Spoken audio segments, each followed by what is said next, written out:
Okay, awesome. So hi, everybody. It's Amber Kivett, and I am the president and owner of Kivett Kinetic Solutions. I've been in business for 13 years, and I've been in private practice as an athletic trainer from the very beginning. I work with a standing physician order. I have a lot of physicians at this point that refer to me and that I send back and forth, but I've not obligated to any of them except for the one that provides my orders. But anyhow, I'm actually standing inside of my facility that we are going through full renovation. It's about 4,500 square feet. I'm standing in the wellness center. I'm going to show you a picture of that here in just a second. But before I do that, I'm going to flash this the other direction, and you're going to see my house. So that's the back side of my house, and I'm standing in my facility. So it's really a really cool setup. And I live on a farm, so there's part of the animals. But I live about 15 minutes from the closest grocery store, and people are at this point flying in to see me. They drive, they fly, they come from all different places. I'll actually be flying to San Diego next week to work for a little over a week on individuals out there. But I'm a business all word of mouth. So in fact, with the pandemic, I've had over 150 new clients walk through my door since last April, and I don't work for any less than $100 an hour. So if everything is on estimate this year, I will, at the end of this year, I'll hit about 170,000 for income for the year, just staying at home. So, and it all started because I couldn't get a job with any of the sports medicine outreach facilities in Indianapolis because I didn't have a master's degree. So instead of giving up, I started reaching out into sports performance, which I already had my graduate experience with from Purdue. So started doing a lot of sports performance, started learning and empowering myself with some of the top experts in sports performance. And then also started working with some different specialties in podiatry, learning barefoot work. Part of this story comes along in that I had a bad accident. I was the sports medicine coordinator for Hendricks Regional Health back in 2005 and was involved in a bad car accident, suffered 8 spinal injuries, head injury, fibromyalgia, and had to learn to walk again. And so I couldn't go back to work. And when I was able to go back to work, I was not able to keep up at the capacity that they expected. So ended up in not getting to work in one of the organizations. So in frustration, started working minimum wage as somebody working at the towel counter at the local fitness facility just to stay doing something.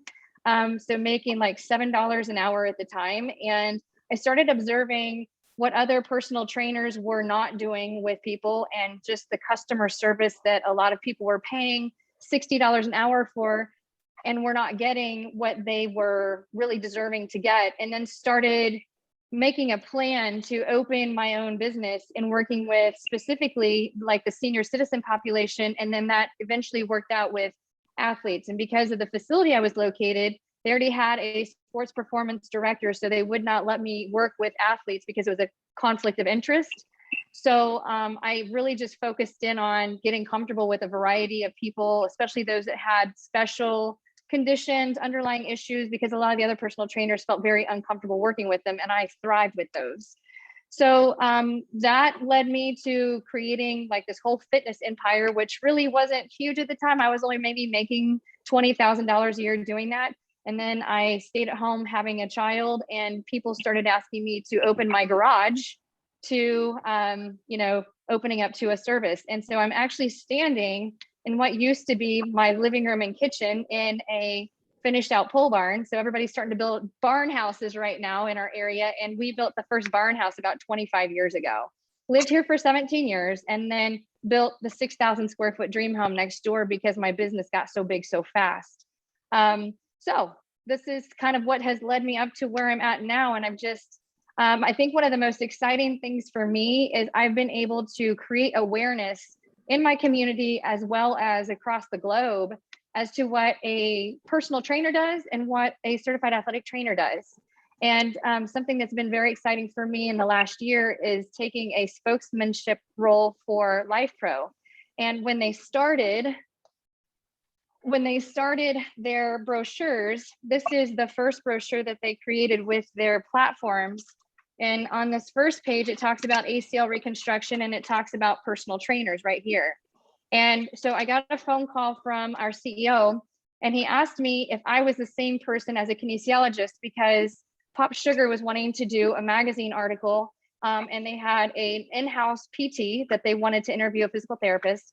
And so he says, nope, I want you to talk to my gal. And so he says, are you a kinesiologist? Are you a personal trainer? I'm like, well, I'm actually a little bit higher than your traditional kinesiologist. I'm a certified athletic trainer. And so he says, okay, well, what does that mean? And so I tried to explain to him all the different parameters of what I could do as an athletic trainer for him.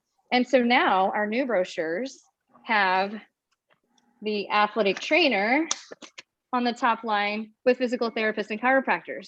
So now we're actually recognized as this much higher profile from where we started being compared to personal trainers. So that has been a really exciting change. Brandy, gonna jump in. Could you take over yours? If you took over the screen, then we'll see all of you and we'll get reduced. So we can see more of you. And do you mean Amber? What's going on there? Amber, I'm sorry. Did I say Brandy? Oh, yeah. what would you what would you like me to do? If you could take over the screen. Okay. Oh, there we go. If you just take it, then it'll be yours. Because okay, nobody am I showing up? Nobody wants to see me and Ryan. Okay, am I showing up as taking over the screen? Because I tapped on it and it's not showing me. Let's see here. Sorry. So switch to active speaker. So if I do that, I'm on my iPad. It shows Clark, you. Since you're recording, Clark, you'll probably have to do it since you're the host. Okay. Well, I've got the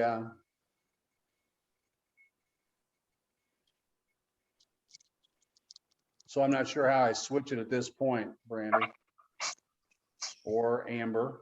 Let me see if I can. Oh, is that better? No, it's showing me with the background, but if I switch to active speaker, it actually, now it shows somebody else. Okay, I'm so sorry, guys. This is usually no, it's not your fault.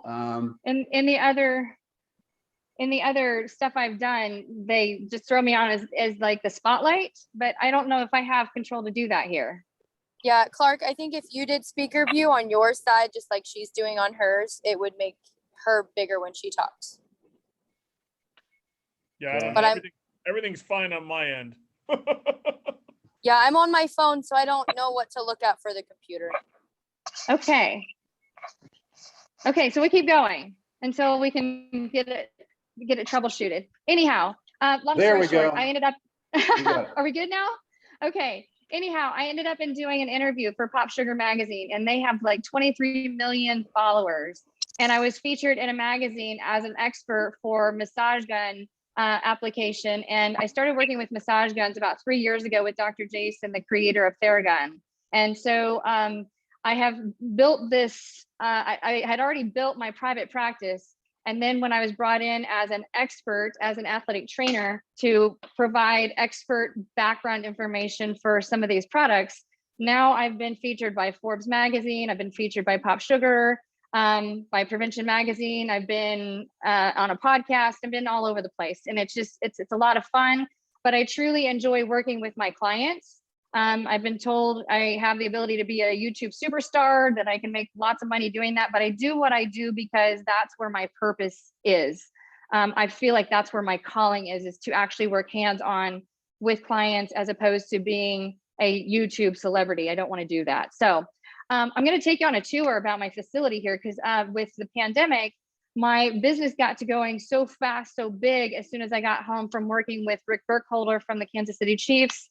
And Todd Durkin, the training coach and life coach for Drew Brees, endorsed my soft tissue technique.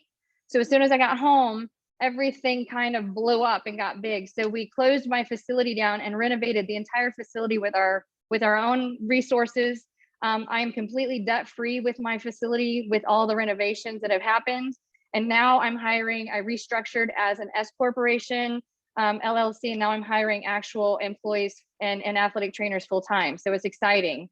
I've been doing this alone for 13 years. So to be able to create the dream team and to have a tribe of people surrounding me now so that I can branch out into a lot of different areas is really, really exciting. And then, so I've already been the question always comes up to me, are you afraid to fail or are you afraid of being successful? Because it's either one or the other. And I've already failed a lot in order to learn what to do and what not to do, because I didn't have a business background when I left Purdue. And as an athletic trainer in the school corporation, really didn't get that insight. And so I've had to learn on the go. And so now I'm to the point where I'm ready to succeed high and high and high and go out further and further, just wherever I'm supposed to go from a spiritual standpoint. So I'm going to take you on a little tour here, and I'll let you see, because Clark has known about this for a while, but he's actually not seen anything. So this is my treatment sanitizing space. And this is where I've got a built-in washer and dryer here for all of the laundry to be done. We are working on electrical right now, so you're hearing a lot of beeping going on. So we got built-in refrigerator. Those cabinets there are going to be sanitizing sinks, because we do a lot of cupping and a lot of different types of modalities that are going to require a lot of sanitizing. So that's going to be 4 sinks wide, 4 different levels of sterility taking place, and a team of individuals hired just to do that. And so if you come back this direction, that leads to the gym. So I'm going to go out to the gym.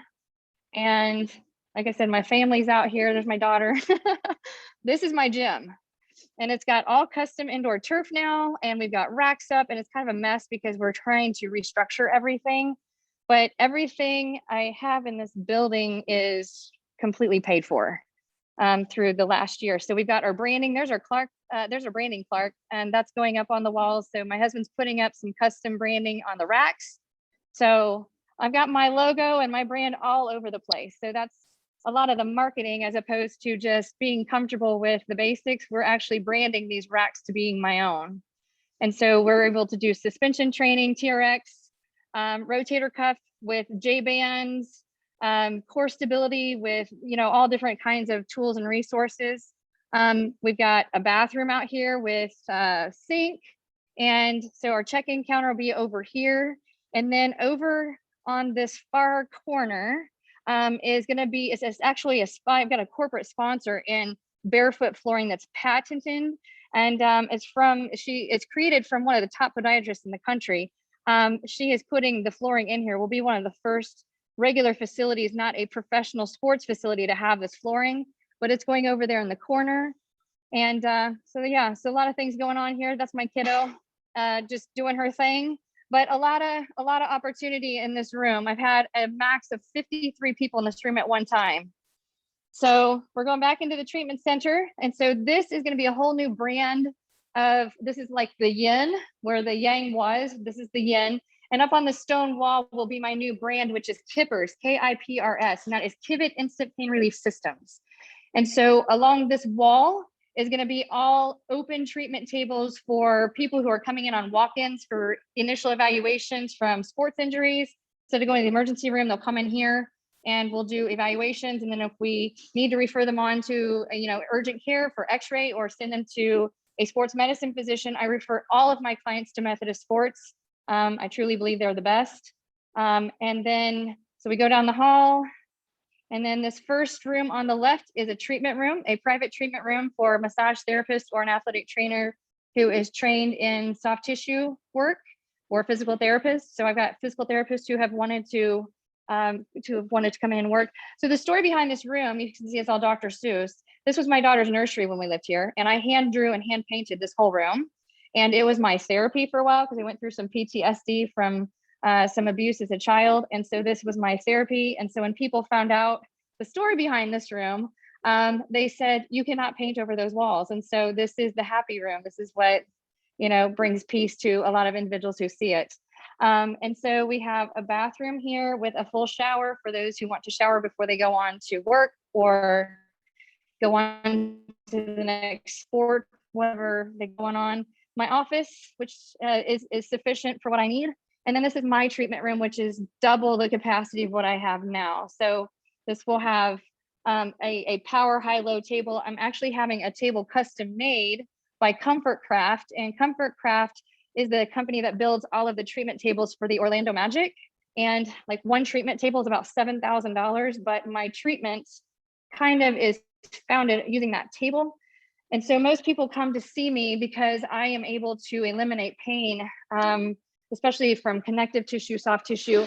I have a success rate of 1 to 3 appointments and 100% pain relief through the system I've created. So, and then put them on home exercise program, or some people come in just for fitness. Some people come in for mind work. So I do a lot of mind life coaching. So people come in for that, all different kinds of services. But I have figured out over the years that people don't want to pay for wellness or fitness. They want to pay for pain relief. And so when I started selling pain relief, and I guarantee the work. So if I can't fix somebody, they don't pay for my service. They, if they come in for an emergency evaluation, if I can't fix what they're coming in for, or if they have to go on to the emergency room for an x-ray or for further treatment, I don't charge them for their visit to come and see me because I don't want them to feel any risk for coming to 2 different locations. So, and again, I'm all word of mouth business. So I've got I've got a woman flying in from Dallas next Monday. I've got a gal coming over from Illinois next Wednesday. And then I fly to San Diego for 8 days on Thursday to work with some professional athletes out there. So it's been a lot of fun, and it's been a lot of trial and error along the way. And I've been doing a lot of virtual service now. So I'm not doing telehealth, but I'm actually doing more Zoom and more like Facebook Live type tutorials. These are some tips and tricks as to how you can, work with plantar fasciitis, or if you have SI joint pain or low back pain, these are the go-to exercises first thing in the morning. And I offer that service for free, which has increased my following. And so I started with a following of like 175 people last year, and I've got over 30,000 people following me right now from all over the world between all the different social media channels and word of mouth. So it's really cool. And it's all just trial and error. It's just kind of happened as we've gone along. And the vision when I started with all of this really didn't have a vision. I knew what I wanted to do, but didn't have a blueprint. And so, like I said, my husband's done all of the work himself. And so he's like ready to strangle me because he's like, what are we going to do here? I'm like, I don't know. God's not talking to me about that part yet. Well, let's go on to the next part. And he's like, you got to have a plan. And I'm like, I'm not feeling it yet. Like my body's going to feel it when we know where we're supposed to go. And it has unfolded every step of the way, which has been really fun. Because coming into this kind of a project is very overwhelming if you don't have a interior designer or somebody, an architect who does this stuff professionally. I know what I didn't have in my treatment room in my home. I've been working out of a treatment room house for 5 years. So for those that come in for the soft tissue treatments, or need privacy that don't want to be in the gym space, I see those individuals out of the treatment room in my home, which is in my basement. And then I've got 1,500 square foot of space in my basement with a far infrared sauna, whole body vibration platforms, and a variety of other different modalities. So compression boot systems. So they're able to have that side of things, but this will be the first time that I've brought soft tissue treatment, other therapists, other practitioners, other training coaches in-house, all in the same building. So it's really, really exciting. We're about 8 weeks away from opening. So that's the short story version of all of that. So that being said, if there's questions, and I can go off of that, because like I said, I could talk about this for a long time. But I can tell you, I got into this not because people ask me all the time, how'd you get started? Or what was your dream when you got started? And I will just tell you first thing, this was not my dream when I got started. This was me surviving, because when nobody would hire me for not having a master's degree, or somebody else had a master's degree and I didn't, I just refused to accept that was my reality. And that's where I was going to have to settle, and thought that there had to be another way, because I actually applied for nursing school. I got into nursing school at IU. I applied for massage therapy school. I didn't want to drive every single weekend to massage therapy school up north. Like it was going to be like a 2.5-hour drive. I was going to have to spend the night in a hotel for a weekend in order to get it done in less than a year. But I think for me, it was just pacing myself and trying to find different service offerings. And I've been able to kind of go on cruise control up to about 5 years ago. And then I was really close to closing my doors because fitness is more of a fad. And I sent out the same email list. So I have about 700 people I've had 700 people who have come to see me in the last 13 years, over 700 different people from all over the country. And I just sent out an email to that same list of people, but just changed the email. changed the tone. And instead of selling, personal training or fitness, I started selling rehabilitation, wellness, pain relief. So I said, if you're in pain, come in and we'll put something together for you so we can get you out of pain. If you're afraid of coming into doing a lot of time, a lot of people refer to CrossFit as like circuit training because there's confusion there. So a lot of people came in thinking that they were going to be doing a CrossFit workout, not understanding that I was not CrossFit, but group personal training, and it intimidated them. So when I started changing the tone of what I was selling and just sold the exact same service, just called it something different, that's when major doors opened up. And then people were like, oh, what does an athletic trainer do? And I'm like, well, let me take a look at your ankle and I'll show you what we can do. And so I would take a look at their ankle because they complain of ankle pain, or they tell me like their shoulder was a mess. And so we would do rotator cuff exercises instead of like push-ups and things like that. So I just, figured out different ways of selling myself as a service provider outside of what they, outside of what they thought they might be coming for. So if things started to slow down a little bit, hey, what can I do to make you feel better today? What do you need in your life to feel like you're like on top of the world? And some of them just needed conversation because they were depressed, or some of them were going through a lot of stress in their life and just stress hormones out of control that they just felt like crap. And some were developing autoimmune disease and they didn't want to go to a gym because with autoimmune disease, it's intimidating and they can't do what most personal trainers do, as most personal trainers don't understand autoimmune disease. So I started really following and observing and listening to what people were needing and figured out how to sell it, how to present it in a way that it made sense to them. And since then, I've had no trouble. In fact, I've got the problem right now. I've got a waiting list to get in, and I have to really guard my energy so that I'm not giving too much of myself away to everybody else instead of taking care of me first. So it's been a very, very cool experience, and I'm excited. There's a saying that the deeper in the valley that you go, when you're trying to take risk, the deeper in the valley you go, the greater the rebound up to the highest next peak. And so I'm in the valley right now, and the next peak over is pretty big, with a tremendous amount of potential. And I'm excited to see where that peak takes me, because I can either end up where I started on the same peak that I ended as far as the valley size, or I can end up on a whole nother mountaintop. And then from there, we go on to the next part of the journey. So I just live a day at a time, an hour at a time, and just see where it takes me.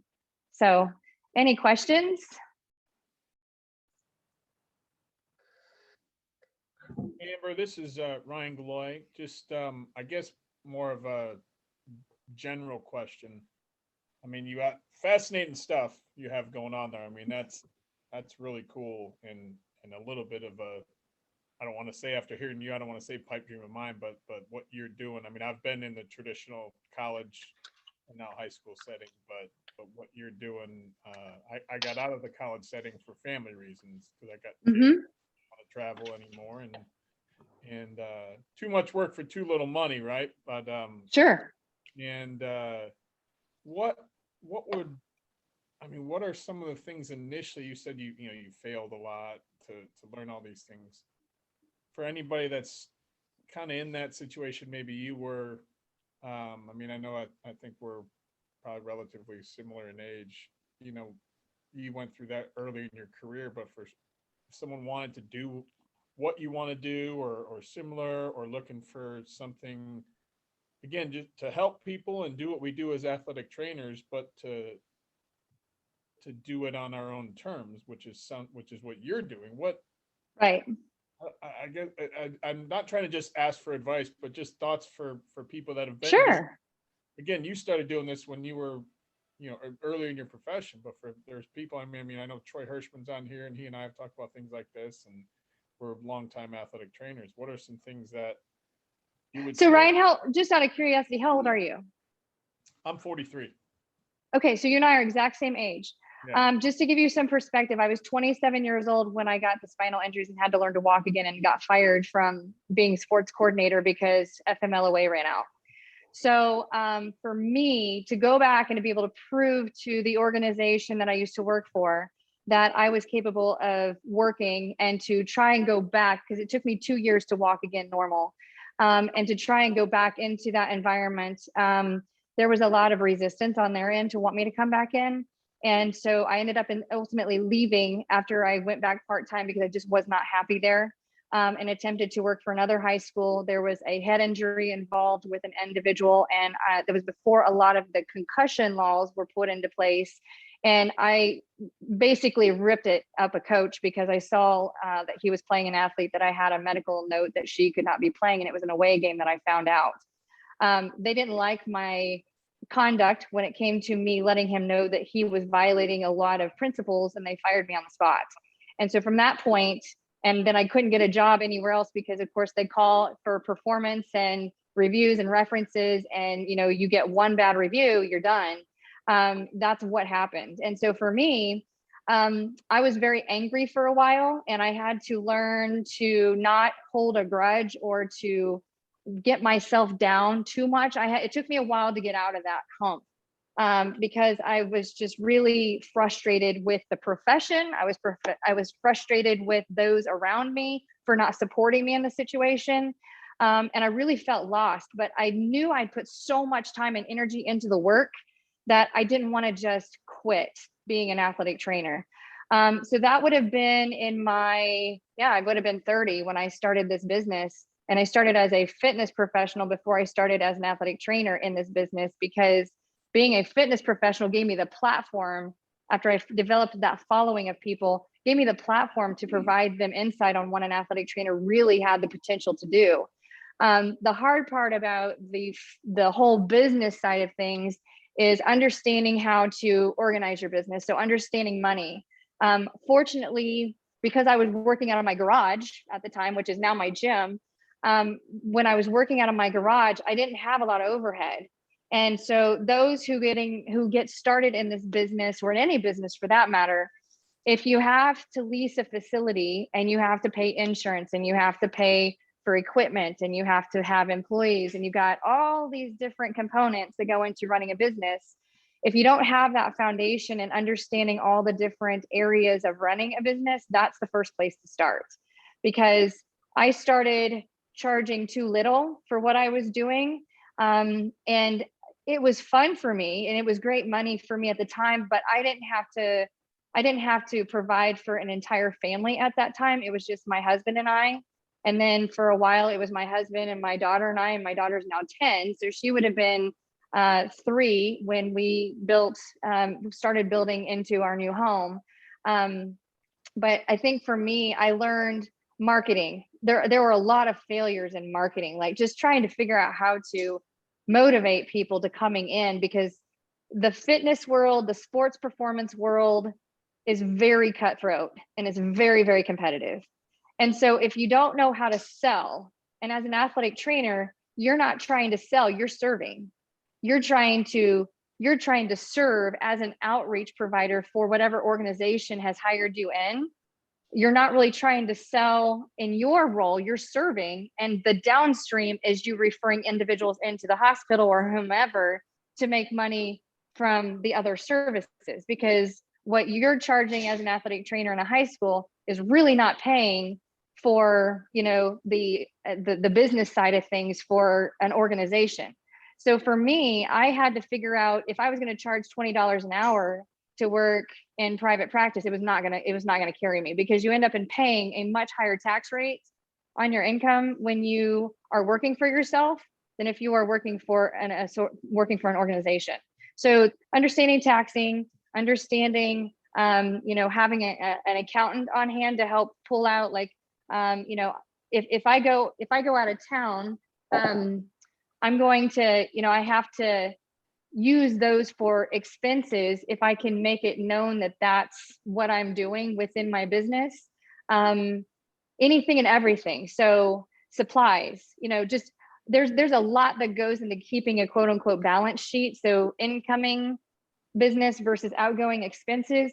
There were a lot of errors made there along the way, just understanding that. But I will tell you this, if a personal trainer can make $50 an hour, charging $75 an hour for a session, there's no reason why you should be settling for $20 an hour with a list of qualifications far superior than what a personal trainer requires, because that's a weekend certification with no college education. And a strength coach is going to make really about the same thing there unless they're hosting big classes. So I can make as much as $400 an hour if I really want to. And it's just a matter of how I coordinate how many athletes I have working at one time. If I teach a self-defense class, because actually I'm certified in mixed martial arts conditioning. So if I teach a self-defense class and I charge $25 for a group of 10 girls, that's $250 an hour. So understanding numbers and knowing what is the lowest level that I'm willing to work for the effort going out, and record keeping. When it comes to private practice, the record keeping is much different than if you work for a high school training room or a hospital, especially. My record keeping is much easier. I keep my own soap notes on every single client. In fact, I had a PT that contacted me from a hospital, and she wants to come work for me because she doesn't want to do the documentation associated with the hospital. And I said, well, and she said to me, do you still have to document? I said, well, yeah, you got to document. It's illegal being a PT if you don't document. What do you mean? Like, you can't just practice and not keep track of what you're doing. It's not just showing up and working on a body. A lot of massage therapists do that, so a massage therapist is not held to the same standards. But the frustrating thing for me along the way is a massage therapist doesn't have to have medical supervision at all. And they can do the same thing we can do with connective tissue, soft tissue massage. And a doctor doesn't have to be involved in supervising that. So that's frustrating. PTs nowadays can have direct access. So they don't have to have a physician involved until they're like a month out of the service. And then if they have to get, a referral, then they can. I'm able to do, I had to get a physician involved in order to be able to do the same thing that massage therapist does without having to have a note in place to be able to see somebody. So now if I have somebody who comes in who wants cupping, some needleless acupuncture, wants some fascial stretch therapy, I don't have to have a referral note from a physician because the physician who supervises me gives me the ability to do all of that. But I will tell you, if I have somebody who has been injured, and if I can't fix them in 1 to 3 visits, I refer out immediately. And I send them to, like I said, I send to most everybody for orthopedic to Methodist Sports.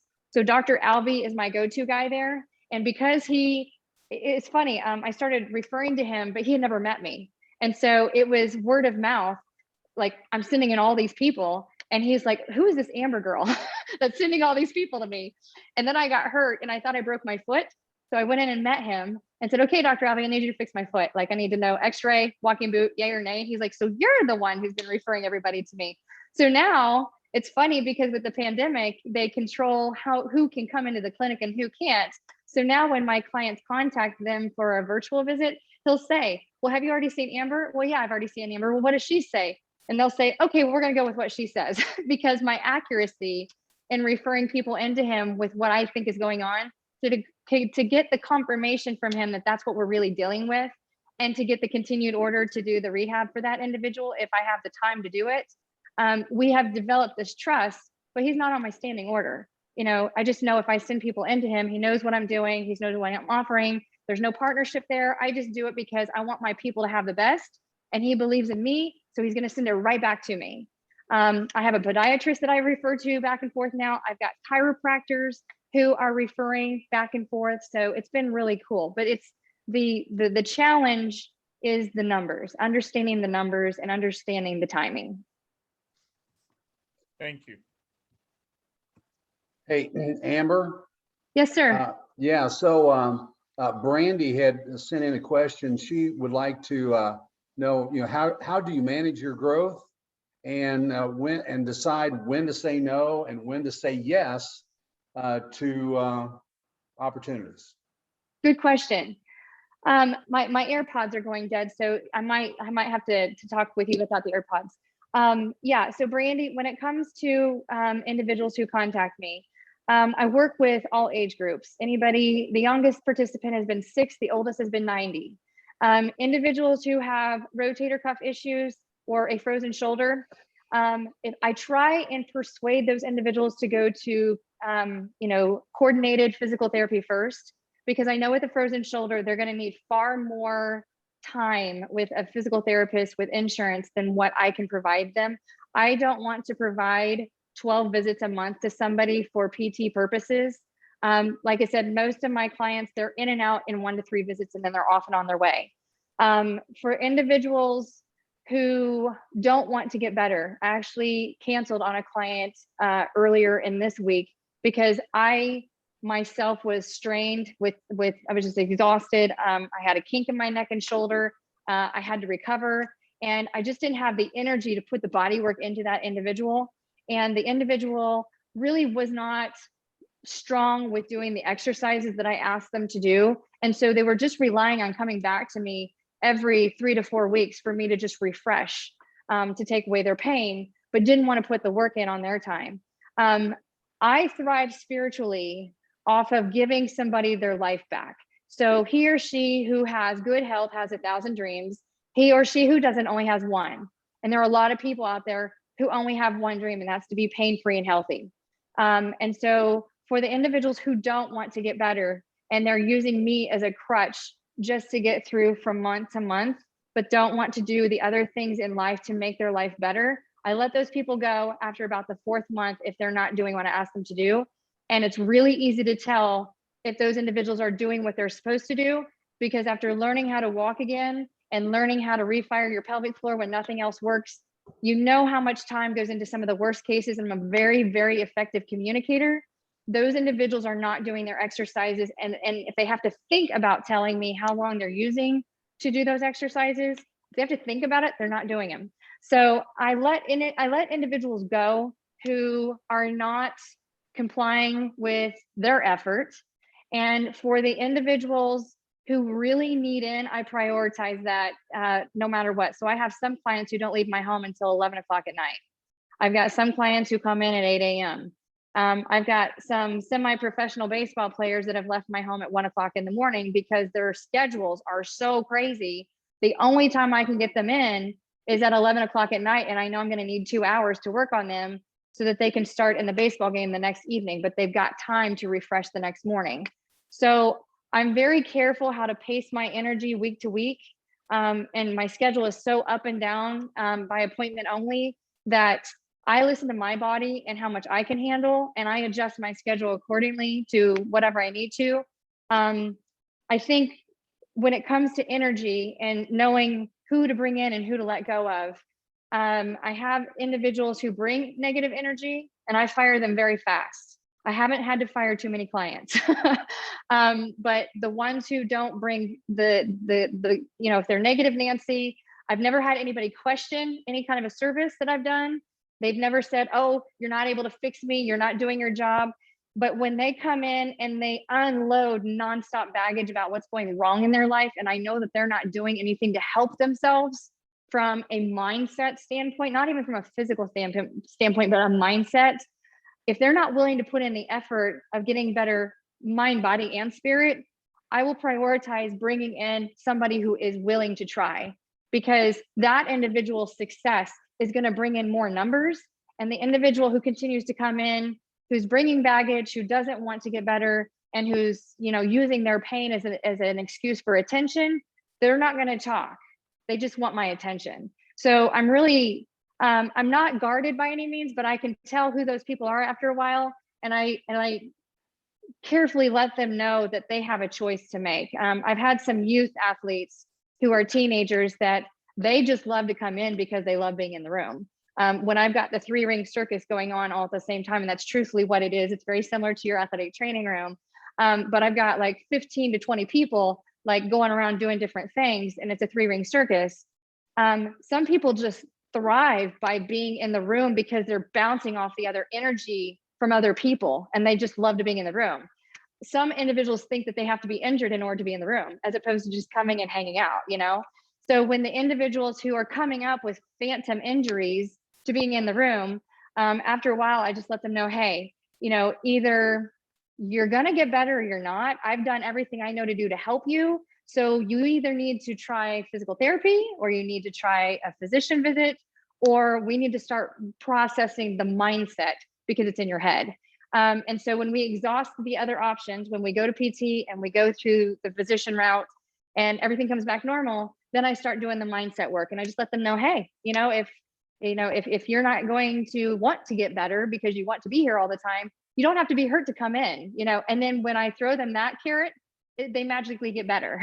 So I've had to learn over time how to work the mindset with certain clients because they just like being here, that they want to almost have to come up with an injury for their parents to bring them. And so there's a way that I can cater to those individuals. And then there's those that just don't want to get better. And I tell you, there are a lot of those people out in this world right now who don't want to get better. So that's why I prioritize that. Okay. Yeah. And to give a little bit of background, I don't know how much Clark has introduced to you about me, but I kind of have my feet in 3 different settings right now within athletic training. So like I'm at a secondary school, I've got a private clinic, and then I'm branching out into industrial. That's kind of where the bread and butter of what I'm wanting to do is at. And so as far as my growth, like there's other opportunities with public safety and all of that on like a bigger scale than just patients coming in the door. I feel like I'm still in that stage you mentioned where you came up with your opportunities because you had to survive. Like I'm in that survive mode. I lost my job and the opportunity that was going well for me. And so I found a need in the community, looked at the market, and that's where I've situated myself. But as you've mentioned a couple of times, like I'm one person, you were one person, we can only handle so much, and we've got to recognize, what our limits are day to day. Mm-hmm. So as far as managing those new big opportunities, like I've talked to Clark recently about doing taping and bracing supplies, because I have the clients and patients and athletes I'm serving right now asking for those things. I'm like, well, is that something I can provide? And right now I know I can, I've got the ability, but it's the time. So how do you manage that and not miss out on opportunities that could be there? Like, how do you capitalize on opportunities but not overextend, and know how to be savvy in and out of that? Because like, it sounds like you waited 13 years or so to really boom. But when's my boom? My boom came probably about 3 or 4 years ago. And that's when I changed selling fitness to selling pain relief. I have learned over the years, if you can figure out what you are really good at, there's usually 5 things that you are superior at. Like you can do it with your eyes closed, you can do it on limited energy, it doesn't matter. What are the 5 things that you absolutely love to do that you're really, really good at? You have to narrow it down to 5. And then of those 5, which make you the happiest? Because if you are super happy doing one of those 5 things that you love doing, the money will come because you'll have the energy to deliver. That's where you have to be a little cautious though, because you can't sell yourself for less than what you're worth. So if you are always working in an environment that doesn't make you happy, it will suck the energy out of you faster, even if you're making a lot of money. So you have to figure out what you love to do. For me, I love coaching. I love healing others. I love working on the mindset. I love presenting. And I love free time. I love just being around people. So I love seeing the magic in somebody's face when they feel relief for the first time in a long time and they don't think it's possible.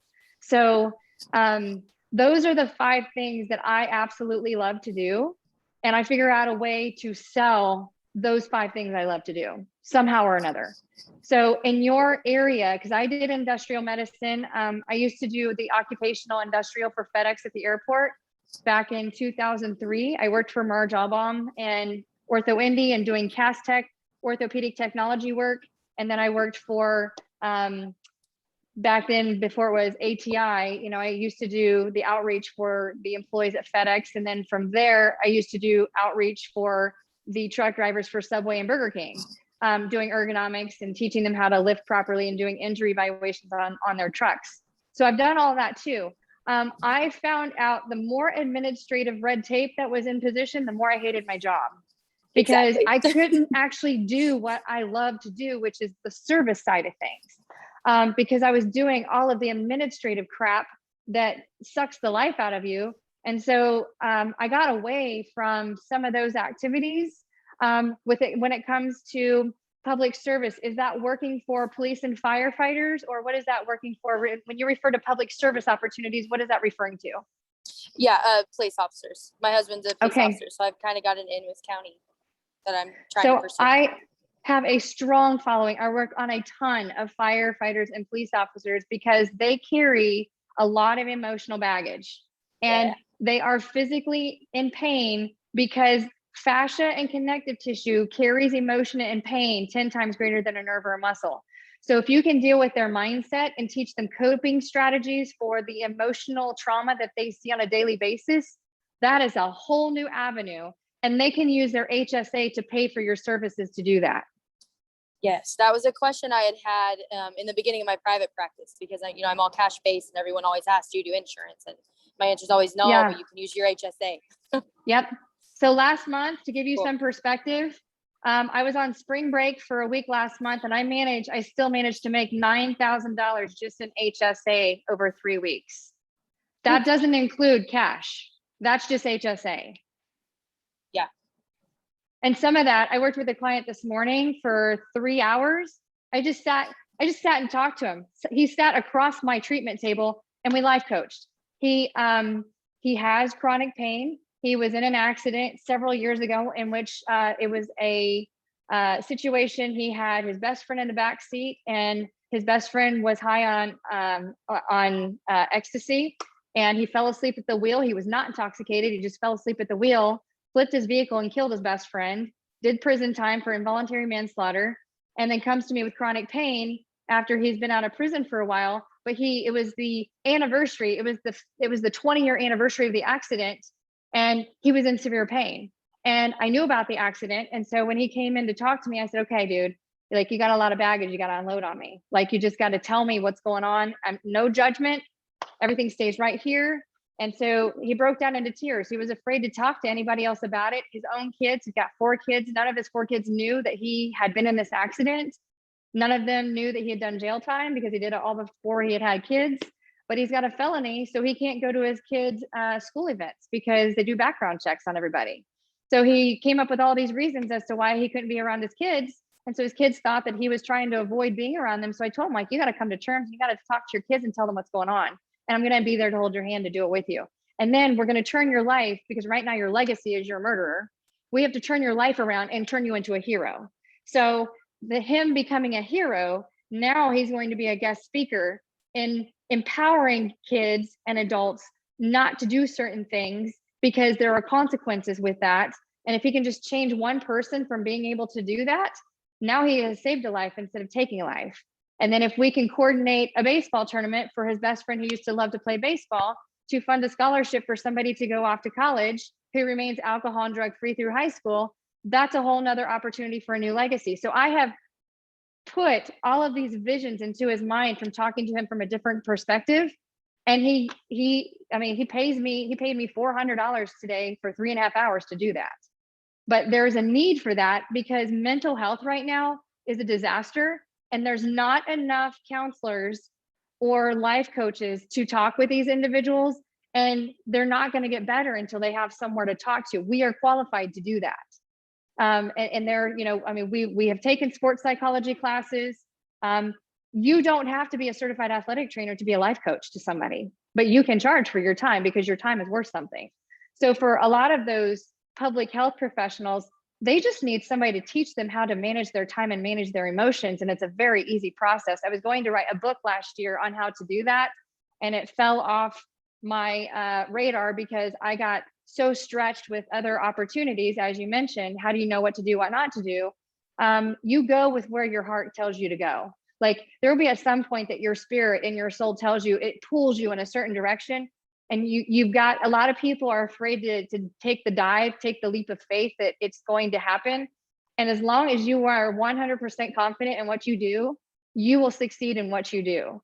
If you have a shred of doubt at what you're trying to do and you don't manage those thoughts along the way, you're the only one holding yourself back. Does that answer that question? Yeah. Basically, you're using your skills to find your purpose, which is helping other people find theirs. And that's what you were led to do. And I feel like I'm on a similar trajectory. So I resonate with a lot. I tell people all the time, the 2 most important days in your life is the day you're born and the day you figure out why. Because God has you on this planet for a reason. And your athletic training credentials is not who you are. That's what you do, but it's not who you are.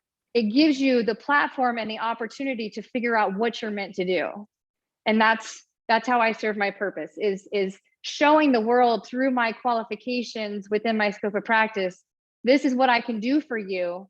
But it went much deeper than that. I mean, it's bringing mind, body, and spirit together. And that is the biggest falling out of healthcare right now, is it's all about numbers and money and cranking through as many people as they can through these organizations, but not dealing with the mindset, not dealing with the problem that creates the pain, because it's all pharmaceutical driven or it's all numbers driven. I have never in my job ever thought about trying to make a certain amount of money, hell or high water. I'm going to do this and see as many people as I can to make this amount of money. It's never been about the money. It's always been about being the best that I can be in the moment with where I'm supposed to serve. The money just happened. But some of the errors is charging too less than what I'm worth. And you have to make sure you're charging what you're worth. There's nothing wrong with that. And I can tell you, if a massage therapist can charge $70 an hour without medical supervision, and if a personal trainer can charge $70 an hour without medical supervision, then there's no reason why you can't with medical supervision or without, because you don't have to have medical supervision to do personal training or to do home exercise programming or to do life coaching. You have to have medical supervision to put your hands on somebody. So I did that for a long time in order to create the value there. So sell yourself as a value, not for what you do. People will fall in love with you, and then the numbers will come in. Yeah, it's like one thing I've mentioned to Clark too, you know, my place at the secondary school before, when I was through a hospital system, I was like their billboard for them. And now I'm like my billboard for me. It's me. That's absolutely there, not the hospital's athletic trainer. It's Brandy's there. And it's different. Yeah, absolutely. And you know, you've already weathered the storm. So when you ask me, how do you handle so many opportunities, so many people pulling you in so many different directions? If you've been in a high school setting, you've already done all that. Like, you've been pulled and stretched as thin as you can be stretched. You've already learned how to do that. Now you just have to learn how to manage your own schedule. So there's 4 things you have control over. You can control what you think about, how you feel about it, what you say, and what you do. So if no matter what you do doesn't change your outcome or has the potential to change your life in a year from now, then don't lose sleep over it. So having energy is about managing where your energy comes and goes. And the more that you worry about things you have no control over, the more energy you give away for nothing. So when it comes to managing different opportunities, if you have control over the outcome, and if that outcome is going to be a huge impact in your life in a year from now, jump on it. If not, return to it at a later time. And if you are where you're supposed to go, it will still be there when it's time, when you're ready. Yeah, that's good advice. I forget sometimes that I just started in September.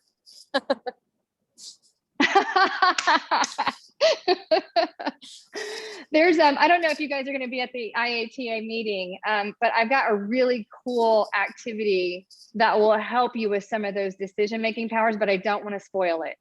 So if you're able to attend that, or if they're going to be recording that, it is a great exercise that I learned from my mentor, which is Drew Brees' coach. I'll be flying out to work with him next week. Surround yourself with other people who can lift you up, and be very careful with those who are trying to pull you down. Sure. And I had to get out of Indiana with surrounding myself with other athletic trainers from Indiana because they pulled me down. I couldn't move up to their level because I was already down. So I had to seek mentors outside of athletic training and outside of Indiana. And so I started empowering myself with a different group of mentors, and they are the ones who gave me the opportunity to build myself up, which then gave myself the ability to deliver who I wanted to be. And now it's cool. You know, I didn't plan on it turning out this way. I just kind of followed my gut and my instincts. And if your gut is telling you to do something, your survival instincts are right, then do it. Follow your gut and follow what's in your heart, and you'll know where you're supposed to go and what you're supposed to do. And I don't have fear, because I know if I'm serving, I get spiritual here. I don't have fear, because as long as I work hard in doing what I love to do and it makes me happy, and as long as I follow and pray about it, I know that I'm going to go where I'm supposed to go. And I know that God's going to take care of me no matter what. So I don't have to worry about the money. I don't have to worry about getting myself out of situations. If I just lead and do what I'm meant to do and serving my purpose, everything will happen the way it's supposed to, and you just roll with it. I'm not intimidated by talking in front of people anymore. I used to be intimidated all the time. I mean, I talk to millions of people every day. It's kind of wild. And it's just, it's fun. I enjoy it. I used to not enjoy that. I used to not enjoy writing. I've got a book that's an Amazon bestseller, and it's, I hated writing until I was in my late 30s. So the things that scare you the most are usually outside of your comfort zone. And when you get outside of your comfort zone is when life really gets fun. Yeah, I've definitely experienced that concept lately. Yeah, when you get too good at what you're doing, it gets boring. And then when you're bored, then like it's time to up the next mountain peak. So that's kind of where I'm at right now, is trying to get to that next mountain peak, because I've never had employees. That's something that it doesn't scare me, but I know it's going to be a challenge, because everybody wants me, and I've got to create clones of me in different directions so that I can spread myself as far as I can spread. I like to say greatness is not what you have, but greatness is what you give and share of yourself to others. And so the more that you can give and share your greatness to others, the more it comes around to you when you need it. Facts. Amber, great stuff. As Amber has mentioned, she is going to be one of the speakers at the IATA annual meeting, July 24th. So those of you that are able to be there, and I know that they will be recording that. So really looking forward to Amber's presentation there. We're at our hour and that sort of thing.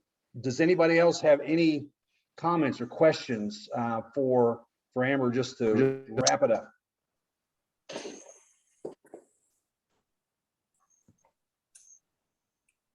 I just want to say thanks.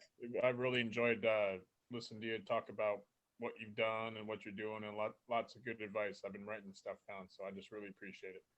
Awesome. Thank you guys so much. I'll tell you, I stayed under the radar for a long time because I didn't want criticism from other athletic trainers thinking I was crazy for doing what I was doing. So I kept it quiet until I could work out some of the kinks, until I could learn how to run a business without the interference or people, patting me on the shoulder like, can't believe that you're never going to make it. People who are either jealous or not happy in their own world will try to throw things at you to bring you down from not being able to succeed on your own, especially if you're thinking way outside the box. And I thought outside the box a long time ago, but I had to start thinking outside the box to survive and coming back from my spinal injuries. So I was kind of used to that. But I stayed under the radar for a long time until, I don't know, it's probably been four years ago or so when I actually spoke about it, and then got flooded with a bunch of information. And so I reached out to Adam with Innovate AT. And that's when I realized, okay, I might be the only one in Indiana who has done this for as long as I've done it, but there are people across the whole country who are attempting to do this. And so now we got to bounce off of each other and figure out, where can we get better? Where are mistakes already made? Like, what is he doing? What is she doing? Not to steal their ideas, but to try and come together and creating other opportunities to grow from. And so when I came off the radar and really kind of surged in full speed, that's when I realized, by following my gut and following my heart all along, just led to some really cool opportunities. So if you keep doing what you're doing, following what makes you happy, and figuring out a way to use your ATC credentials to sell what makes you happy, then you're going to love everything you do. You don't have to worry about managing the opportunities, because I love every single hour I get to work. Most of those of you who are spread thin in the outreach setting or whatever setting you're working in, a lot of times you're exhausted and you take work home with you. When you stop sleeping at night because you're remembering little things that you forgot to do, or because you're afraid you're going to piss off a coach or a parent's up your ass, that's when it's time to start guarding your energy. And that's when it's time to start questioning Am I really happy doing what I'm doing here? Or do I need to start redirecting the attention elsewhere? Like, what is my body telling me? Because we're not getting any younger. But I will tell you the mental stress that I would take home from working in a setting because I didn't think I was doing enough, or I didn't think I was perfect enough, or I had forgotten or fell short on that individual. There are moments I stopped sleeping or writing notes. Okay, got to make sure I get a walking boot for this guy, or forgot to do that note, or forgot to submit these hours. I mean, I was remembering all that stuff, and that raises your stress hormones from your sympathetic nervous system, which over time makes you age faster. So that's one of the secrets to my proprietary system is I've learned how to hack into the parasympathetic nervous system to relieve pain. And most of us are just trying to follow traditional protocols. When you are stressed out over stupid things that you don't have control over, that's when you need to reevaluate yourself and figure out what truly makes you happy and where you're going to be happy at, even if it means stepping outside of where you're already at. That's how you're going to find out where you're supposed to go. Yeah, it's like thinking outside the box, the easy part, but the harder journey is believing you belong outside the box. Absolutely. But I'll tell you, it's, there's a quote, I got to think of it exactly how it goes. I'll text it to Clark and he can send it to all you. I would rather fail trying to be extraordinary than choke on being mediocre. So I would rather fail at trying to be extraordinary than choke on mediocrity. That's the quote. Do you want to be in the middle of the road, or do you want to be remembered for something explosive? That's where I'm at right here, and I'm loving it. All right, Amber, and you are explosive. That I know. So appreciate it. So's Brandy, by the way. Sorry for calling you Brandy. I tend to think of you two quite often because both of you have great energy. So well, my sister's name is Brandy, so I'm not offended. Well, that's a heck of a compliment for me, so I'll take it. All right. Well, hey, thank you so much, Amber, and Thank you. Keep going. And I'm looking forward to seeing the new facility here this summer. Awesome. Looking forward to it. Thank you, Okay. guys.